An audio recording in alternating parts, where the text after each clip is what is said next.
असल जिंदगी में सुखी कौन है दोस्तों? हम सभी एक दूसरों को देखकर ये सोचते हैं कि हमसे सुखी तो वो है, उसके पास तो घर है, परिवार है, वो कितना खुश है, और मेरे पास तो सिर्फ और सिर्फ दुख है। आखिर असल जिंदगी में सुखी कौन है? आइए इसे एक छोटी सी कहानी के माध्यम से समझते हैं। बहुत समय पहले की बात है। एक बार एक भिखारी गांव में भिख मांगने के लिए जाता है। भिखारी भिख मांगते मांगते एक किसान के दरवाजे पर पहुंचता है। वो भिखारी किसान के घर का दरवाजा खटखटाता है, लेकिन अंदर से कोई आवाज नहीं आती। दरवाजा खुला होने के कारण वह अंदर की ओर झांकता है, ये देखने के लिए कि कोई घर पर है या नहीं। वह देखता है कि किसान और उसका पूरा परिवार एक साथ बैठकर बात कर रहे हैं। बच्चे किसान के साथ लिपटे हुए हैं, खेल रहे हैं। भिखारी को लगा कि शायद किसी ने मेरी बात पर ध्यान नहीं दिया, इसलिए उसने फिर से आवाज लगाई। जब उसने दूसरी बार आवाज लगाई तो किसान की पत्नी ने सुना और उसके बाद कुछ अनाज लेकर घर से बाहर आई और उसे भीख दी। उसके बाद वह भिखारी वहां से चला गया और कुछ आगे चलकर वह यह सोचने लगा कि कितना खुशहाल परिवार है, कितने सुखी हैं वो लोग। परिवार में 2 बच्चे हैं और वे बच्चे पिता के साथ खेल रहे हैं। सब कुछ देखकर कितना अच्छा लग रहा था। काश मेरा भी परिवार होता। किसान का परिवार कितना खुश है, और एक मुझे देखो, दिन भर भीख मांगना पड़ता है, फिर घर आकर खुद से खाना बनाना पड़ता है, और मुझे कितनी परेशानी होती है। इसके बाद वह भिखारी अपने रास्ते निकल गया और किसान के परिवार ने खाना खाया। और खाना खाने के बाद किसान अपनी पत्नी को कहने लगा कि घर खर्च के लिए पैसे नहीं है, बड़ी परेशानी है, साहूकार से 1000 उधार लेना पड़ेगा, पता नहीं वह देगा या नहीं। किसान की पत्नी ने उसे धैर्य रखने के लिए कहा और बोली, आप जाओ, आपको साहूकार पैसे दे देगा। किसान गांव में एक सेठ के पास गया जिसके पास कपड़े की दुकान थी। वह ब्याज पर लोगों को पैसा देता था। किसान ने सेठ से 1000 मांगे, और जब सेठ किसान को पैसा दे रहा था तो उसने देखा कि वहां पैसों का हिसाब लगा हुआ है। किसान जब वहां से निकला तो वह सोच रहा था कि साहूकार कितना खुश है, मैं कहां 500 या 1000 के लिए घबरा रहा हूं, परेशान हो रहा हूं, और इस सेठ के पास 2,03,000 का हिसाब चल रहा है। किसान यह सोचते सोचते घर चला गया। सेठ की गांव में छोटी सी कप की दुकान थी। गांव में कपड़े लाने के लिए उसे शहर जाना पड़ता था। वह शहर के एक बड़े दुकान से कपड़ा लाता था। अगले दिन वह सेठ शहर पहुंचा और वहां जो बड़े दुकान के सेठ जी थे उनसे मुलाकात की और उनसे सेठ से कहा कि कपड़ा खरीदना है। बड़े सेठ के पास उसका एक कर्मचारी संदेश लेके आ रहा था कि 1 लाख का फायदा हो गया, 2 लाख का फायदा हो गया, कोलकाता में माल पहुंच गया है, मुंबई में हो गया। यह सब उसको वहां देखने को मिला। जब गांव का सेठ वहां से निकला तो वह सोचने लगा कि हम अपने आप को इस गांव का सबसे बड़ा सेठ मानकर बैठे हैं और 5000 में खेल रहे हैं, यहां तो लाखों का फायदा हो रहा है। यह सोचते सोचते वह सेठ कपड़े लेकर अपने गांव के लिए रवाना हो गया। इसके बाद बड़े सेठ शहर वाला सेठ के पास उनका नौकर आया और बोला, एक उतार आया है, मालिक 7 लाख का घाटा हो गया है। सेठ जी का दिमाग ठनक गया। तभी दूसरा नौकर आया और बोला, आज आपको दावत में जाना है। अपने जो राय बहादुर साहब हैं उनके यहां दावत है, लॉर्ड साहब आने वाले हैं, आप तैयार हो जाइए, हमने मोटर गाड़ी लगा दी है। सेठ जी दुखी मन से तैयार हुए और गाड़ी में बैठ गए, और कुछ देर के बाद सेठ जी राय बहादुर के घर पहुंच गए। वहां दावत सजी हुई थी, बड़े बड़े सेठ आए हुए थे। सेठ जी के लिए तो बैठने तक की जगह नहीं थी। जैसे तैसे इनको कुर्सी मिली। उसके बाद सेठ जी देखने लगे कि कमिश्नर आ रहा है, कलेक्टर आ रहा है, बड़े बड़े अधिकारी साहब आकर मिल रहे हैं। यह सब नजारा देखकर सेठ जी सोचने लगे कि कहां मैं अपने आप को सेठ मानकर बैठा हूं और कितना खुश हो रहा हूं। सबसे ज्यादा तो सुखी ये हैं, इनके पास बड़े बड़े अधिकारी आते हैं, चाय पीते हैं, हाथ मिलाते हैं, जलवा तो इनका है। इसके बाद सेठ जी राय बहादुर से मिले और उन्हें तोहफा दिया, खाना खाया और अपने घर के लिए रवाना हो गए। राय बहादुर साहब के यहाँ दावत खत्म हो चुकी थी और इनका सर दर्द होने लगा, क्योंकि इन्हें दिन भर से चिंता थी कि दावत कैसी होगी। जाकर कमरे में लेट गए। नौकर आकर इनकी सेवा करने लगे। जब सर दर्द बढ़ गया तो डॉक्टर बुलाया गया। तभी राय बहादुर साहब के पास एक संदेश आया जिससे मालूम चला कि व्यापार में घाटा हो गया है। अब उनका सर दर्द और भी बढ़ गया। राय बहादुर ने अपने नौकरों से कहा, क्या जिंदगी है, बड़े बड़े अधिकारी को चाय पिलानी पड़ती है, पार्टी रखनी पड़ती है, वह सब करते हैं, इसीलिए हमें भी दावत रखनी पड़ती है, वरना कौन इतना सरदर्द मोल ले। तभी उन्होंने देखा कि खिड़की से एक भिखारी जा रहा था जो अपने हाथ में डंडा लेकर गाना गा रहा था। राय बहादुर साहब ने नौकरों से कहा, देखो जिंदगी में खुश तो ये है, सुखी तो ये है, इसको कोई चिंता नहीं है, न घाटे की न फायदे की। यह वही भिखारी था जो किसान को सुखी मानता था, खुश मानता था।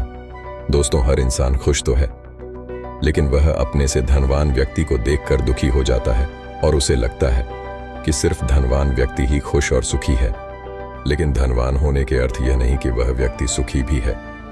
अगर आप जीवन में खुश और सुखी रहना चाहते हैं तो अपने से धनवान की ओर ना देखें, क्योंकि हो सकता है जो जीवन आप जी रहे हो वैसा जीवन पाने के लिए भी कुछ लोग तरस रहे हों। दोस्तों, दूसरी शिक जो हमें इस कहानी से लेनी चाहिए, जो हमें अपने आप से रूबरू करवाती है और हमारी असलियत दिखाती है कि हम जैसे हैं वैसे ही अच्छे हैं। एक छोटे से गांव में एक व्यक्ति रहता था जो पहाड़ से पत्थर तोड़ने का काम करता था। उस व्यक्ति को अपनी जिंदगी से कोई शिकायत नहीं थी। पूरे मेहनत और लगन से दिन भर काम करता और शाम को काम खत्म होने के बाद जो भी पैसा मिलता उसे लेकर अपने घर आता और अपने परिवार वालों के साथ कुछ समय व्यतीत करता था और फिर चैन से सो जाता था। ऐसा करते हुए उसे कई साल बीत गए थे। हर दिन की तरह वह अपना काम खत्म करके घर वापस जा रहा था। रास्ते में चलते चलते उसके मन में एक ख्याल आया कि यह भी कोई जिंदगी है। मैं सुबह से शाम तक पत्थर तोड़ने का काम करता हूँ और शाम में मुझे थोड़े से पैसे मिलते हैं, जिससे मुश्किल से मेरे और मेरे परिवार का गुजारा हो पाता है। शायद आज मुझे कहीं से कुछ ऐसी शक्ति मिल जाए जिससे मैं जो चाहूं वो पूरा हो जाए। वह घर गया, खाना खाया, लेकिन उसका ध्यान खाने की ओर नहीं था। उसके दिमाग में बस एक ही ख्याल था कि काश मुझे कोई ऐसी अलौकिक शक्ति मिल जाए जिससे मैं जो चाहूं हासिल कर सकूं। वो इस बात को सोचते सोचते सो गया। फिर नींद आने के बाद उसे एक सपना आया। सपने में उसने देखा कि वह रोज की तरह अपना काम खत्म करके घर लौट रहा था। तभी रास्ते में उसे एक बहुत बड़ा घर दिखा। तभी उसके मन में विचार आया, काश यह घर मेरा होता और मैं इसका मालिक होता। और उसका इतना सोचते ही वह उस घर का मालिक बन गया। उसको यकीन ही नहीं हो रहा था कि उसने जो सोचा वह पूरा हो गया, लेकिन उसकी खुशी अधिक देर तक नहीं टिक पाई। अचानक से एक शोर सुनाई दिया। उसने देखा कि उसके घर के बाहर से एक रैली निकल रही है जिसमें बीचों बीच एक राजनेता है। उसे देखकर वहां खड़े लोग उसके नाम के नारे लगा रहे थे और सब उसको देखने के लिए तड़प रहे थे। तब उसको यह एहसास हुआ कि मैं कितना छोटा हूं, मेरा तो कोई अस्तित्व ही नहीं है। इस राजनेता के समक्ष काश मैं एक राजनेता होता और मेरे पास इतनी क्षमता होती। उसके इतना सोचने की देर थी कि वह राजनेता बन गया। उसके खुशी का ठिकाना नहीं रहा, क्योंकि उसके पास हजारों लोगों की भीड़ थी और सब उसको देखने के लिए तरस रहे थे। लेकिन उसकी यह खुशी भी ज्यादा देर भी टिक नहीं पाई, क्योंकि धूप बहुत ही तेज थी और उस राजनेता को इतनी धूप में खड़े रहने की आदत नहीं थी। उसे चक्कर आया और वो बेहोश हो गया। फिर उसे एहसास हुआ कि यह राजनेता सबसे ताकतवर नहीं है, ये जो सूरज है ये सबसे ताकतवर है। उसके मन में आया कि काश मैं सूरज होता, मेरे आगे कोई टिक नहीं पाता। उसको इतना सोचने की देर थी और वह सूरज बन गया। वह खुशी से पागल हो गया। पूरी दुनिया को यही रोशन कर रहा था। दुनिया में ऐसा कोई इंसान नहीं था जो उसकी रोशनी को रोक सके, लेकिन उसकी यह खुशी भी टिक नहीं पाई, क्योंकि कुछ ही समय बाद आसमान में काले बादल आए और रोशनी को रोक दिया। फिर उसको एहसास हुआ कि कोई है जो मेरी रोशनी को भी कोई रोक सकता है। उसके मन में यह ख्याल आया कि काश मैं बादल होता, और वह बादल बन गया। उसको ऐसा लग रहा था कि वह आसमान में उड़ रहा है और वह जहां चाहे वहां जा सकता है। लेकिन कुछ देर बाद एक हवा का झोंका आया जो उसे उड़ा ले गया। उसे एहसास हुआ कि बादल सूरज की रोशनी को रोक सकता है, लेकिन हवा को नहीं, क्योंकि यह हवा उसे बहा कर ले गई। फिर उसके मन में यह विचार आया कि काश मैं हवा होता, और वह हवा बन गया। हवा बनने के बाद उसने अपने अंदर एक अलग सी ऊर्जा महसूस की और सोचा कि मैं जिसको चाहूं उसे उड़ाकर ले जा सकता हूं। उसको यह विश्वास होने ही वाला था कि इस दुनिया में सबसे ताकतवर मैं हूं। लेकिन तभी उसके सामने एक पहाड़ आया। उसने पूरी ताकत लगा दी, लेकिन उस पहाड़ को नहीं हिला सका। उसको यह एहसास हुआ कि कोई है जो हवा से ज्यादा शक्तिशाली है, जिसमें हवा को रोकने का भी दम है। फिर उसके मन में यह ख्याल आया कि काश मैं पहाड़ होता और वह पहाड़ बन गया। लेकिन हर बार की तरह उसकी खुशी ज्यादा देर तक नहीं टिक पाई। एक जानी पहचानी आवाज उसे सुनाई दी और साथ ही साथ उसको दर्द होने लगा, जैसे कि कोई है जो उसे तोड़ रहा है, मार रहा है। तब वह दर्द से चीखने लगा और उसके मन में आया, मैं वह बन जाऊं जो पहाड़ को तोड़ने का दम रखता है। लेकिन इस बार उसकी यह ख्वाह पूरी नहीं हुई। वह चीखने लगा, चिल्लाने लगा, अपनी पूरी ताकत लगा दी, लेकिन इस बार वह नहीं बन पाया। उसका दर्द बढ़ता ही चला जा रहा था। उस दर्द के कारण उसकी नींद खुली तो उसके सामने एक शीशा था। उस शीशे में खुद को देखा तो समझ आया कि मैं वह क्यों नहीं बन पा रहा था जो बनना चाह रहा था, क्योंकि असलियत में मैं वही हूं। दोस्तों, किसी से कुछ सीखना अच्छी बात है, लेकिन अपने अस्तित्व को भुलाकर किसी और के अस्तित्व को अपना लेना खुद का एवं साथ ही उस ईश्वर रूपी कारीगर का भी अपमान करना होता है, जिसे आपको सबसे अलग बनाया है। हम भूल जाते हैं कि हम सभी में एक ऐसी खासियत होती है जो हम सबको खास बनती है। बस उसे हमें खुद के अंदर तलाश करना होता है। इसलिए आप जैसे भी हैं, आप अच्छे हैं। आपको किसी के भी जैसा बनने की कोई जरूरत नहीं है। आप जैसे भी हैं, सर्वश्रेष्ठ हैं। अगर आपको कुछ बनना है तो अपने आप को पहचाने, अपनी क्षमताओं को पहचाने और अपना श्रेष्ठ संस्करण बने। और तीसरी सीख जो हमें इस कहानी से सीखनी चाहिए, एक गांव में एक राजा था जिसने अपने जीवन काल में कई लड़ाइयां जीती और काफी हद तक अपने साम्राज्य का विस्तार किया था। क्योंकि समय के साथ राजा की सूझबूझ और साहस के कारण साम्राज्य बढ़ता गया। राजा या तो अपने शत्रुओं को परास्त करके वहां अपने साम्राज्य का झंडा गाड़ देता था, या फिर शत्रु स्वयं उसके सामने आत्मसमर्पण अर्पण कर देता था। साम्राज्य के अंदर भी सुख और शांति का माहौल था। लोग बिना किसी डर के खुशी से रहते थे।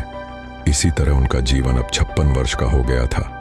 राजा बहुत खुशी और धूमधाम के साथ रहता था, लेकिन अब वह वयस्क हो चुका था। उसका एक ही बेटा था जिसकी उम्र सिर्फ 16 साल की थी। राजा जानते थे कि इतने बड़े साम्राज्य पर शासन करने के लिए उम्र से ज्यादा समझदारी और कुछ महत्वपूर्ण बातें मायने रखती हैं। जो इन बातों को अपना लेता है वो इतने बड़े साम्राज्य पर आसानी से शासन कर सकता है। तभी एक दिन राजा ने अपने बेटे को अपने कक्ष में बुलाया और कहा कि सुनो बेटा, ऐसा नहीं होता। इससे कोई फर्क नहीं पड़ता कि आप 16 साल के हैं या 56 साल की दुनिया आपकी है। हैसियत के मुताबिक आपकी इज्जत करेगी। हर कोई चाहता है कि लोग उसकी इज्जत करें, उसे मजबूत समझे, लेकिन यह इतना आसान नहीं है।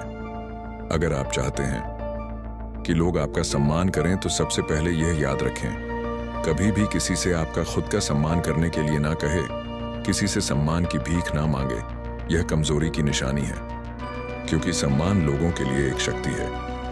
आप बने इतना अनमोल और शक्तिशाली ताकि उन्हें आपका सम्मान करना पड़े। क्या आप जानते हैं लोग समुद्र का सम्मान क्यों करते हैं? क्योंकि वह किसी को भी उसका सम्मान करने के लिए नहीं कहता है। समुद्र की शक्ति से प्रभावित लोग उसका सम्मान करते हैं क्योंकि वह शक्तिशाली है।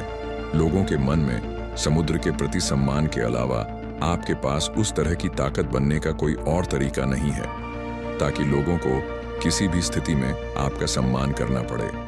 इसके लिए आप स्वयं को जीवन के हर पहलू में मजबूत और शक्तिशाली बनाएं। अपना वादा हमेशा पूरा करें, इससे आपको स्वचालित रूप से सम्मान मिलेगा। साथ ही दयालु बने और दूसरों का भी सम्मान करें। यह याद रखें कि हमेशा दूसरों से सीखते रहे, कुछ ना कुछ घटित होता रहता है।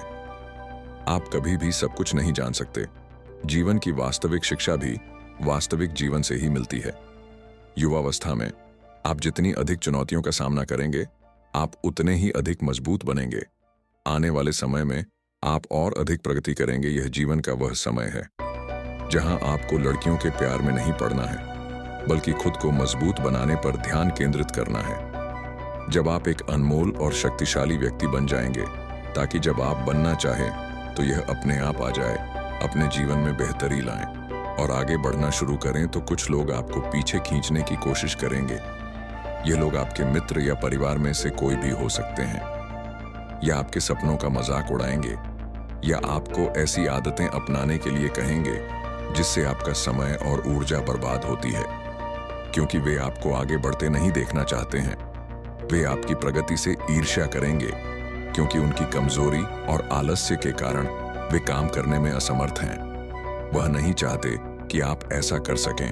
साथ ही लोग आपको पीछे खींच लेंगे, क्योंकि कुछ दोस्ती सिर्फ थोड़े समय के मनोरंजन के लिए बनाई जाती है। इसलिए जब आप उन चीजों को करना बंद कर देंगे तो उनका मजा कुछ समय के लिए कम हो सकता है जो वह आपके साथ बिताते थे। इसीलिए वे आपको पीछे खींचने की कोशिश करेंगे और आपको अपने जैसा बना देंगे। यदि आप सोच रहे हैं कि मुझे इतना त्याग क्यों करना चाहिए, जीवन आराम से जीना चाहिए, इसलिए यह याद रखें कि यदि अपने लक्ष्य के लिए अपनी इच्छा नहीं छोड़ेंगे तो आपको अपने लक्ष्य का बलिदान देना होगा। यदि आप लक्ष्य के लिए हार नहीं मानेंगे और कुछ समय के लिए मौज मस्ती में फंस जाएंगे तो जीवन के अंतिम चरण में आपको पछताना पड़ेगा। राजा ने अपने बेटे से आगे कहा, जब आप लक्ष्य के लिए काम करना शुरू करेंगे तो आपको ऐसे नए लोग मिलेंगे जो आपको समझेंगे और आपको बढ़ने में मदद करने के लिए तैयार होंगे। इसलिए उन लोगों को प्राथमिकता देना शुरू करें जो आपके मूल्यों और लक्ष्यों के साथ हो। बस उन लोगों से दूर हो जाएं जो आपको रोक रहे हैं, और उनके साथ रहकर आपका भविष्य अद्भुत हो। बुरे लोग आपके परिवार के सदस्य और दोस्त भी हो सकते हैं, इसलिए उनसे दूर से ही प्यार करें और अपना प्यार रखें। लक्ष्य पहले, इसके लिए आपको सफल आदतें अपनानी होंगी। कई बार आपको दूसरी जगह जाकर रहना पड़ता है। आपको भी अकेलापन महसूस हो सकता है, लेकिन यह बुरा नहीं है। कुछ समय अकेले रहे अच्छा है, क्योंकि इससे यह समझने में मदद मिलती है कि आप वास्तव में कौन हैं और आप जीवन में क्या हासिल करना चाहते हैं। दोस्तों, यह कहानी हमें सिखाती है कि हर इंसान खुश तो है, लेकिन वह अपने से धनवान व्यक्ति को देखकर दुखी हो जाता है और उसे लगता है कि सिर्फ धनवान व्यक्ति ही खुश और सुखी है। लेकिन धनवान होने के अर्थ यह नहीं कि वह व्यक्ति सुखी भी है।